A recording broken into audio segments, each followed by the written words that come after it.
Hello students, welcome to Prodigy Edu Classes. Today we'll be discussing nervous tissue. Before we go into the details of nervous tissue, we'll go through a short discussion on what the nervous system is, the definition of the neuron, and we'll discuss the structure of the neuron in this video. Now, as you know, neurons are of various types, but we'll take a myelinated multipolar neuron to know all the different structural commodities that are there in a neuron. Okay, and in the next video we'll be discussing on the types of neurons, neuroglia, and structure of the nerve. Okay. So as we begin the nervous system, it is very important to understand what the nervous system actually does. So you see, any change in the external environment which is capable of creating a response from the body is known as a stimulus. Okay, so what the nervous system essentially does is it receives the sensory stimulus and it creates an appropriate motor response, and this function is done through physical coordination of the body parts. Okay, so look, nervous system and endocrine system, both the systems of the human body are responsible for coordination of the body, but the difference is that the nervous system will take part in physical coordination of the body, whereas the endocrine system will take part in chemical coordination. Okay, the difference being that here there will be movement of the body parts, and there in the endocrine system there will be transport of hormones. Now coming to the neuron, what is the neuron? The structural and functional unit of the nervous system is neuron. So your neuron is technically the structural and functional unit of the nervous system, which consists of a cytoplasmic body along with two kinds of processes, which consists of a cytoplasmic body and two types of processes known as axon and dendron. So your neuron is the structural and functional unit of the nervous system which has a cytoplasmic body and two processes which are axon and dendron. Now coming to the structure, we'll see that neurons are of different types which we'll discuss in the next video, but here we'll discuss a multipolar myelinated neuron in detail. Okay.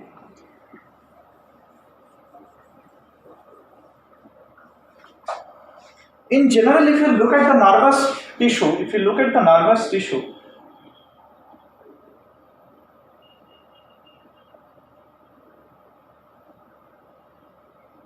it is a major type of animal tissue which consists of two types of cells.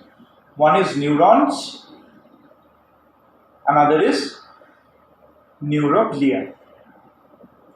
Neurons are the main structural and functional units, and the neuroglia are the supporting cells. Nervous tissue is predominantly ectodermal in origin. Okay, remember that there are three primitive layers of tissue: ectoderm, endoderm, and mesoderm. So the nervous tissue is ectodermal in origin. Now coming to the structure of neurons, you see that there is a central cell body and there are two types of processes, the dendron and the axon. Okay. Now by rule, the dendrons are the receiving. You see, the neuron is responsible for transmission of nervous signal. So suppose a signal is going, it is coming to this neuron and then it will go to another neuron. So the coming part happens through the dendrons or directly to the cell body. So the dendron of the cell body is actually the afferent process of the cell of the neuron. Afferent means when it is coming. Okay. So the dendron is the afferent process of the neuron, whereas the axon is the efferent process of the neuron. So any nervous signal, when it is coming, it will first come through the dendron. Dendron will receive it and transfer it to the cell body. The nucleus will lie in the cell body, which will then send the signal through the efferent process of the axon. Okay. So by rule, if you look at the neuron, a multipolar neuron, dendrons will be more than one. You saw that neuron has two types of processes, dendrons and axons. Axon will always be singular, whereas dendrons will be multiple. They may or may not be multiple. You can have a single dendron, you can also have multiple dendrons. If you have a single dendron and a single axon, it will be a bipolar neuron because it will only have two processes, one dendron and one axon. But look at this, you have one axon and you have 1, 2, 3, 4, 5 dendrons. So in total you have 6 processes. So this is a multipolar neuron. Okay. Now coming to the structure of the dendrons, you see dendrons are very short processes from the cell body. They are multiple in number. You already know that they are the afferent processes, and you will know that the dendrons have some small branches. Some small branches, these are known as dendrites. These are known as dendrites. Singular is dendrite, plural is dendrites. Okay. Next come to the cell body. Now the cell body, the shape of the cell body of a neuron will depend on the number of processes. If the neuron does not have any process, it will be circular. If the neuron has two processes, it will be oval because there will be one process here and another here. If the neuron has three processes,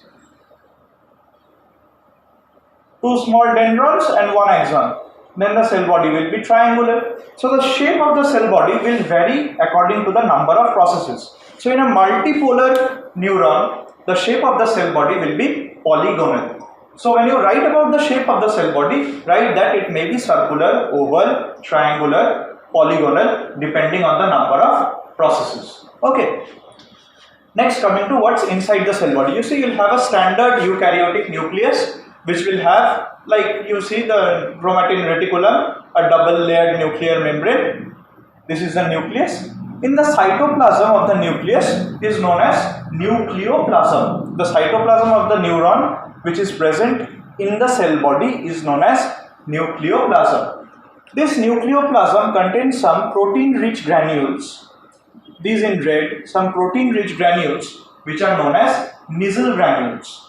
These Nissl granules are actually fragments of the endoplasmic reticulum, which are rough endoplasmic reticulum, which are sites of protein synthesis. So these are protein-rich granules. Okay. Next, what you need to know that a neuron, an adult mature neuron, is not capable of cell division. A normal human body cell divides by mitosis. Okay, so a neuron, a mature neuron cell is not capable of mitosis, not capable of cell division. Remember this, it is very important, it is not capable of mitosis. So if you cut a neuron from here, it will be able to regenerate this part. But if you completely destroy, if you injure the neuron somewhere in its cell body, the neuron will not be able to, another neuron will not be able to divide and replace this neuron. Okay, neurons are not able to divide through mitosis. Now, why cannot they divide through mitosis? Now, you will find it written in some places that it is due to absence of centrioles. As you know that centrosome is the cell organelle which is responsible for cell division. But neurons actually do possess, they have a centriole. They do have a centrosome. Neurons have a centrosome, but this centrosome which they have is inactive. It is inactive. So the neurons actually have inactive centrosomes, so they cannot divide by mitosis. So if you have an MCQ where you have both that neurons do not possess a centrosome or neurons possess an inactive centrosome, you should know that the second option will be the correct one. Okay. So this is all you need to know about the cell body, about the shape, the size. You call this the nucleoplasm. There is a nucleus, nasal granules, and that there is an inactive centriole. Okay, centrosome. Next come to the efferent process. Okay, next come to the discussion of the axon. Axon. You see, the efferent process of the neuron is the axon, means it originates from the cell body and it is taking the impulse away. So if you look at this neuron, the impulses will be coming from these places. They will come from these places and they will go through this axon to the subsequent neuron. Okay, it's like a cascade. One neuron will receive the signal and it will transmit to another, that will receive and it will again transmit to another. Okay. So the point of origination of the axon from the cell body, see, the axon is originating from here. This point of the cell body from where the axon originates is known as axon hillock. Okay, this is known as axon hillock. Typically an axon is devoid of nasal granules. The nasal granules that you find in the cell body of the neuron are not present in the axon. So in an axon you will typically find some long fibers known as neurofibrils, and the cytoplasm of the neuron present in the axon is known as axoplasm. The cytoplasm of the neuron present in the cell body is known as nucleoplasm, whereas the cytoplasm of the neuron present in the axon is known as axoplasm. So the point of origination is axon hillock. You have the axoplasm, which is the cytoplasm, and you have neurofibrils. The covering of the axon, this in black, is known as the axolemma. Lemma means covering, it covers the axon, so the name is axolemma. Now, how does impulse transmission occur in a neuron? You see that all of the impulses, all of the signals that transmit in the nervous system are electrical signals. Now, what is electricity? Electricity is the flow of electrons or the flow of charges. So, if I see that there is transmission of electricity. Transmission of electricity. How will that happen? How will transmission of electricity occur inside the human body? Now imagine, what are the charged particles that we have in the human body? What we have are the ions. We have the ions. The various ions that we have in our body: sodium, potassium, chloride, bicarbonate. If these start going in and out of the cell, what will happen? There will be a wave of charges that will flow. That is how the impulses transmit, okay, through entry and exit of ions. Now imagine you have a long neuron, okay. The impulse is going all the way from your brain to the tip of your leg. Now if throughout the length of the neuron there is exchange of ions, what will happen is it will take a lot of time. Suppose you have a mosquito biting here, the time it will take from the brain to reach to your fingertip, the mosquito will finish biting and it will fly off. So there is no point of creating the response by that time. So there comes the function of myelin sheath. What is myelin sheath? Myelin sheath is a lipid layer. This is a lipid layer of the compound, the lipid which is present is sphingomyelin. So it is a lipid layer composed of sphingomyelin.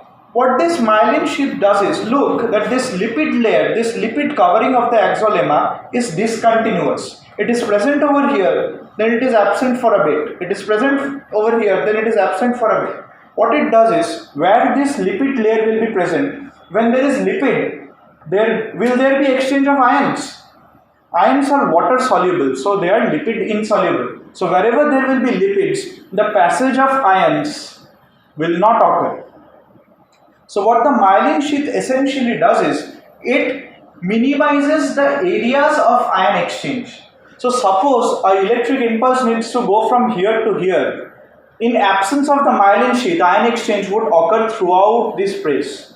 But in the presence of myelin sheath, ion exchange will only occur at the gaps where the myelin sheath is not present. This will actually enhance the speed of transmission of the impulse and thereby make our nervous system's response quicker. So you have a myelin sheath. This myelin sheath is formed by Schwann cells. The myelin sheath of the peripheral nervous system is formed by Schwann cells. Okay. So this is the myelin sheath.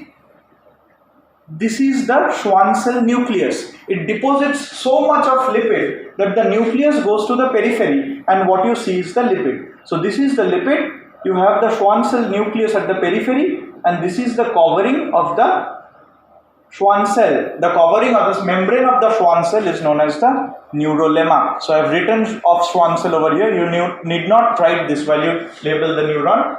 Just write neurolemma. So this covering of the myelin sheath, this is the neurolemma, this is the myelin sheath, and here you have the nucleus of the myelin sheath. Now these places where I said that ion exchange occurs here, occurs here, occurs here. These places of ion exchange where the myelin sheath is discontinuous, where you only have a axolemma. These are known as nodes of Ranvier. Nodes of Ranvier. Okay, so if you look at a myelinated multipolar neuron, what you will find is that the axon is covered by a lipid known as sphingomyelin through the myelin sheath, which is discontinuous, and it has nodes of Ranvier in between, which allow for effective exchange of ions, thereby creating a faster transmission of the impulse. Now the impulse goes over here, and then it goes to the subsequent neuron through these axon terminals. Look, you have button-like swellings at the end, so these are also known as end buttons or end brush. Okay, so what will happen is these will then form a type of junction with the next neuron. This junction of one neuron and another neuron is known as synapse. So what is synapse? Synapse is the physiological junction in between one neuron and the next. Okay, so this much knowledge about the structure of a neuron is enough for you. I hope you have understood.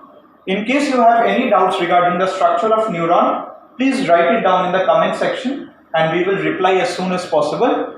And if you like this video, please like, share and subscribe for further updates. In the next video, we'll be discussing on the types of neuron, neuroglia and the structure of a nerve. Thank you.